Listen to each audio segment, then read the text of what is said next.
Welcome back to your daily bedtime story. Tonight's story is Ada's Ideas by Fiona Robertson.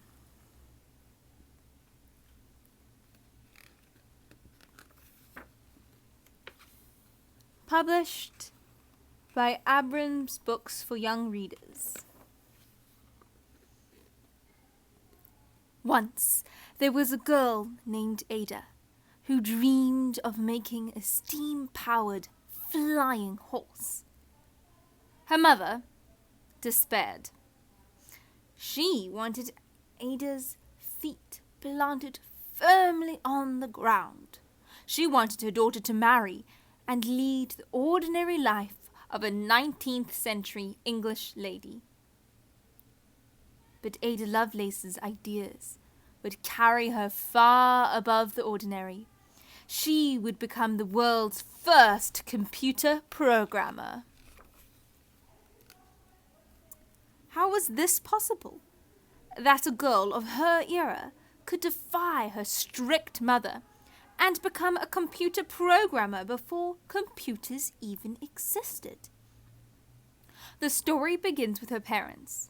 Ada's father was Lord Byron, a poet famous for his bold, imaginative writing.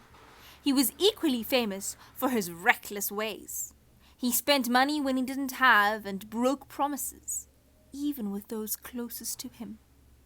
Ada's mother was Anne Isabel Millbunker, a wealthy woman, proper and ladylike. She was also a skilled mathematician who lived in a careful world of manners and numbers. Her husband called her the Princess of Parallelograms. Poetry and parallelograms. Ada was born to parents who were very talented and very different. A month after Ada's birth, on December the 10th, 1815, her mother, worried over her husband's wild ways, left him. She took baby Ada with her. Ada never saw her father again. Her mother so feared that she would grow up to be an imaginative and reckless like him, that she covered his portrait with a cloth, as if he could influence Ada with far-off dreamy gaze. Ada's mother taught her own favorite subject, mathematics, to keep her daughter steady and serious. So, from a very early age, Ada was encouraged to study numbers. Poetry was not allowed. Little Ada had lessons of all kinds to keep her out of trouble. Here was her typical day as an 8-year-old. 10 a.m. music, 11:15 a.m. French reading, 11:30 a.m. arithmetic, 1:30 p.m. work, 3:15 p.m. music, 4:30 p.m. French exercise. Poor Ada! If she fell behind in her studies, her mother locked her in a closet. She rarely played with other children. Her only friend was her cat, Puff. And when she was only 8, Ada's father died. She was sad to lose this man whom she'd known only in her imagination. Great changes were happening in the larger world, too. It was the Industrial Revolution. Factories and cotton mills appeared everywhere across the English countryside. These buildings were filled with giant machines that whirled and clanked and hissed with newly harnessed steam power. Engineers had used math and science to invent these machines, which made goods like cloth, glass, paper, and cement far more quickly than if they had been made by hand. Touring the factories became a popular day out for the wealthy. The machines were thrilling modern wonders. Ada was fascinated by them. Mother took her on trips to view these exciting new feats of engineering. Her imagination whirred along with the powerful engines, and her mind, so well trained by her many lessons, began to invent. She called one of her ideas flyology. She wanted to invent a flying mechanical horse. Ada studied the wings of a dead crow and figured out how its feathers were ordered and attached. She wrote excitedly to her mother, who was traveling in Europe, of her flying plans, and called herself your affectionate carrier pigeon. Ada's mother despaired. Her daughter was beginning to remind her of Lord Byron. Her sense of imagination could not be confined by math, because Ada was starting to find her own sort of poetical expression through maths.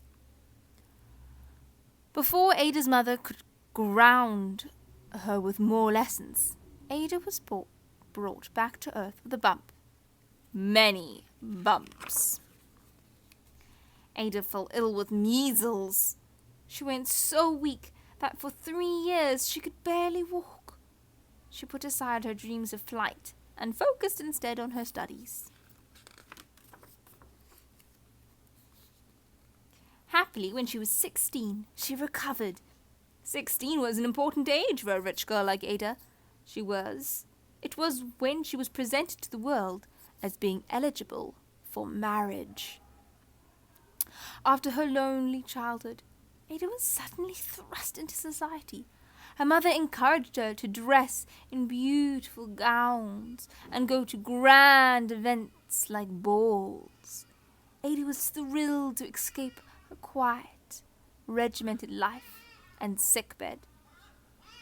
Meeting writers, artists, politicians, and inventors reignited her imagination.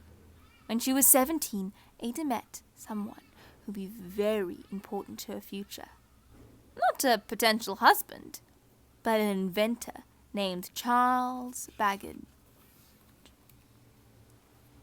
Mr. Babbage showed Ada part of his latest invention, the difference engine. When it finished, it would be an enormous steam-powered calculator, heavier than an elephant and taller than a horse. Mr. Babbage understood that human beings could make mistakes in maths, and he was determined to create a machine that would always produce the correct answer. His invention would be useful in many ways. One would be to help the ships that carried goods to and from England's factories, to orient the ships at night when there was little to guide their course. Navigators did calculations to measure the distance between stars. Mistakes in their calculations could cause the ships to go off course. Mr. Babbage's machine would save time and lives. Ada was thrilled by the difference machine. She became good friends with Mr. Babbage. Her life changed in other ways too. She married Lord William King, Earl of Lovelace, and had 3 children. Despite her busy new life, running a household of her own, Ada continued corresponding and meeting with Mr. Babbage to discuss his wonderful machines. Mr. Babbage told about his new invention, the analytical engine. This machine was designed to be even bigger and better than the difference machine. It could perform many, many more calculations and store and print the results. Today, it is generally agreed that this was the world's first computer design. Mr. Babbage explained to Ada that the machine would be fed a series of cards with holes that told it what to do, an idea he had borrowed from another machine. Invented in 1801 by Joseph Mary Jacquard, the Jacquard loom made it possible to weave silk cloth with complicated and beautiful patterns. A string of punch cards was fed through the machine, and each card had a set of holes that corresponded to one line of the pattern. The machine would read these holes and then lift different threads in the cloth being woven, thereby creating the pattern. Mr. Babbage intended for the analytical engine to work in a similar way. each hole punched card was fed into his machine would tell him how to move to calculate sums. Ada excitedly offered to figure out the algorithm or instructions that would be punched into the cards. The punched cards were the machine's program. The algorithm Ada created was intended to program the machine to compute a complicated series of numbers called Bernoulli numbers.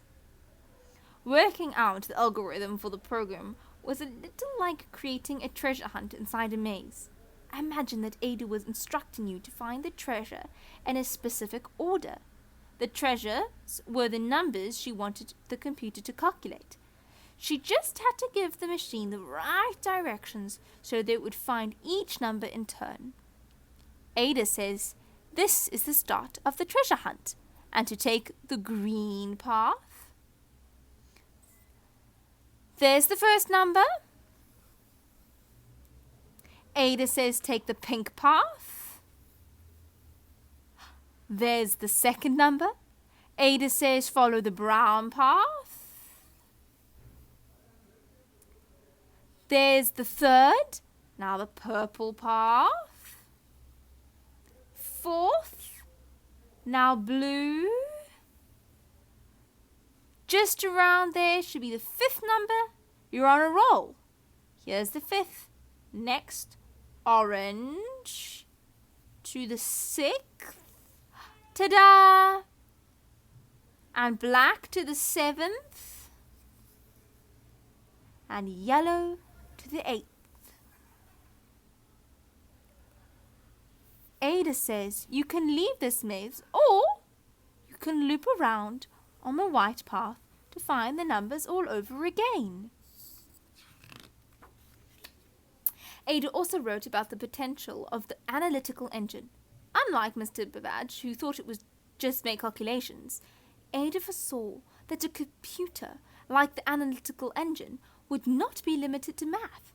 She believed it could be programmed to create pictures, music, and words. Anything that can be expressed by a sequence. This was a fantastic idea. This is exactly what computers are capable of today. Unfortunately, the analytical engine was never made. It would have cost too much money to build. Few people understood the impact it might have.